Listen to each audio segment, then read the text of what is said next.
Hello दोस्तों, मैं शंकर कुमार। आप देख रहे हैं राज एडुकेयर नालंदा। मैं आपको इस वीडियो में 10वीं कक्षा के गणित विषय में जो एनसीईआरटी से है अध्याय 5 प्रश्नावली 5.2 उस अध्याय जिसमें आपको समांतर श्रेणियाँ पढ़नी है, तो आपको प्रश्नावली 5.2 का 8वां प्रश्न हल करके बताऊंगा। प्रश्न में है, एक एपी में 50 पद है जिसका तीसरा पद 12 है और अंतिम पद 106 है। इसका 29वां पद ज्ञात करना है। तो देखिए, इसमें 50 टोटल पद है। कुल पदों की संख्या कितनी है? 50 है। इसमें तीसरा पद दिए हुए 12 और अंतिम पद, अंतिम का मतलब हुआ 50वां पद, अंतिम पद दिए हुए 106। तो इसमें 29वां पद निकालना है। तो इसे हम किस तरह से निकालेंगे? देखिए, इसमें सबसे पहले प्रथम पद मालूम नहीं है और ना ही दूसरा पद मालूम है, जिससे हम सर्वांतर निकाल लेंगे। तो इसमें मान लेंगे, मान लेते हैं कि प्रथम पद ए है और सार्वंतर डी है। माना कि प्रथम पद ए और सार्वंतर डी है।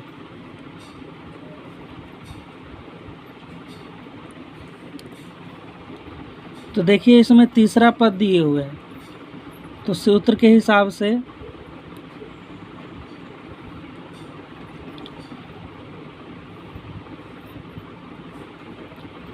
तीसरा पद दिए हुए लिख लेते हैं A3 12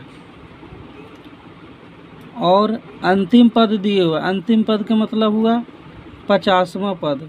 तो 50वां पद दिए हुए है 106 लिख देते हैं।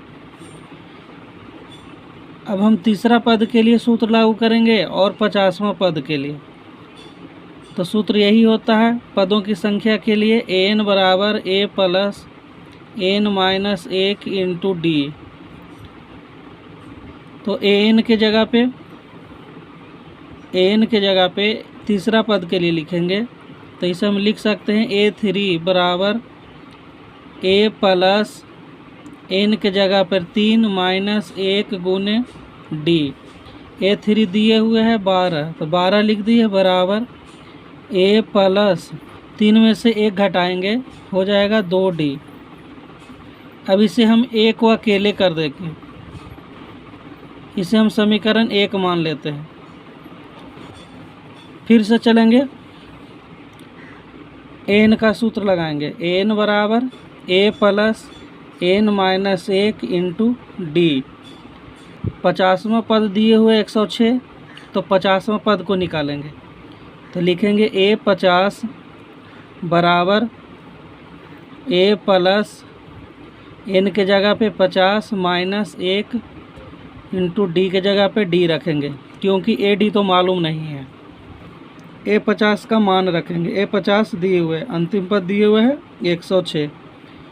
106 रख देते हैं बराबर a प्लस 50 में से 1 घटाएंगे 49D लिख दिए। समीकरण हो गया 2। अब इसे देखते हैं कि समीकरण 1 प्राप्त हो गया, समीकरण 2 प्राप्त हो गया। तो इसे हम विलोपन विधि का प्रयोग करेंगे, वही विलोपन विधि जो हम लोग 2 चर वाले रैखिक समीकरण में प्रयोग करते हैं। तो लिख लेते हैं विलोपन विधि से, विलोपन विधि से दोनों समीकरण को लिख लेते हैं। लिख सकते हैं इस तरह से, a प्लस 2D बराबर 12, समीकरण 1 हो गया। दूसरा समीकरण है a प्लस 49D बराबर 106। अब इसमें करेंगे क्या, समीकरण 1 समीकरण 2 हो गया। इसमें करेंगे क्या कि समीकरण 1 और 2 में कोई भी चर a बराबर हो या d बराबर हो, जब बराबर है तो इसे हम घटाने पर लिख देंगे। लिख देते हैं घटाने पर। घटाने पर तो घटाने पर लिखने पर क्या होता है कि जो चिन्ह है दूसरे वाला उसमें हम परिवर्तन कर देंगे। इसको माइनस कर दिए क्योंकि इसका चिन्ह प्लस होता है, जो चिन्ह दिखाई नहीं पड़ता वो प्लस होता है। माइनस लिख दिए, ये प्लस चिन्ह है, माइनस हो गया, ये प्लस है माइनस, क्योंकि इसका भी चिन्ह दिखाई नहीं दे रहा है। तो हम समीकरण 1 में हम 2 को घटा दिए। ये आपको जानना है कि समीकरण 1 में हम 2 को घटा रहे हैं, इसलिए हम लिख दिए घटाने पर। अब देखिए a प्लस में है, a माइनस में, कट जाएगा। अब बचा कितना, 2D प्लस में है और 49D माइनस में है, क्योंकि इसका चिन्ह बदल दिए हैं। तो 49 में से 2D घटाएंगे तो हो जाएगा माइनस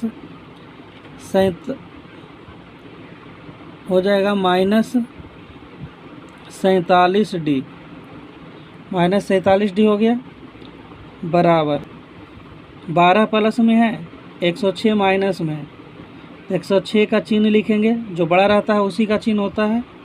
अब इसे घटाएंगे तो 6 में से 2 घटा दिए 4, ये टोटल है 10, एक जीरो मिलकर 10 है। 10 में से 1 घटाएंगे 9।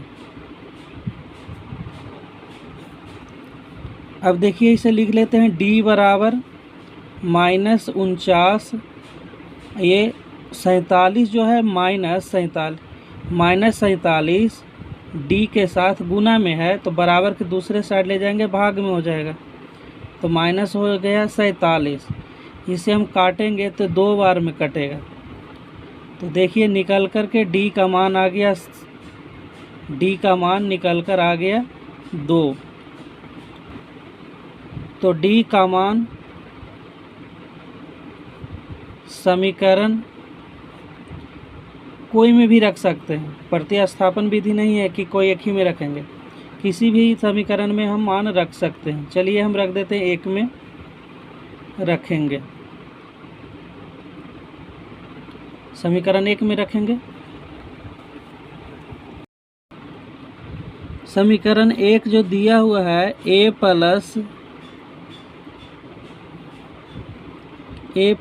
2D बराबर 12, तो a बराबर लिख सकते हैं 12 प्लस इधर है 2D, दाहिना तरफ जाने पर माइनस 2D होगा, माइनस 2D लिख दिए 12 माइनस 2 गुने d का मान निकल कर आ गया है 2 लिख दिए। अब 12 में से अब 12 लिख दिए माइनस 2 में 2 से गुना करेंगे 4, 12 में 4 घटाएंगे तो बचेगा 8। देखिए a का मान निकल कर आ गया 8, d का मान निकल कर आ गया है 2। अब करेंगे क्या, 29वां पद निकालना है, तो लिख देंगे सीधे a29 बराबर a प्लस 29 माइनस 1 गुने d, क्योंकि सूत्र होता है n बराबर a plus n minus 1 into d। यही सूत्र के आधार पर a29 के लिए लिख दिए a29 बराबर a प्लस 29 माइनस 1 गुने d, क्योंकि n के जगह पर 29 रख दिए हैं तो n के जगह पर यहाँ भी 29 हो गया। अब इसे हम मान निकालेंगे, a का मान निकाल कर आ गया है 8 रख दिए, प्लस 29 में 1 घटाएंगे तो हो जाएगा 28 गुने d का मान निकाल कर आ गया है 2 लिख दिए। अब लिख देते हैं 8 प्लस 28 में 2 से गुना करेंगे हो जाएगा 56। अब 56 में 8 जोड़ेंगे तो हो जाएगा 64। यही इसका आंसर हो गया। यही आ गया 29वां पद, जो निकालना था निकाल दिए। वीडियो में बने रहने के लिए धन्यवाद।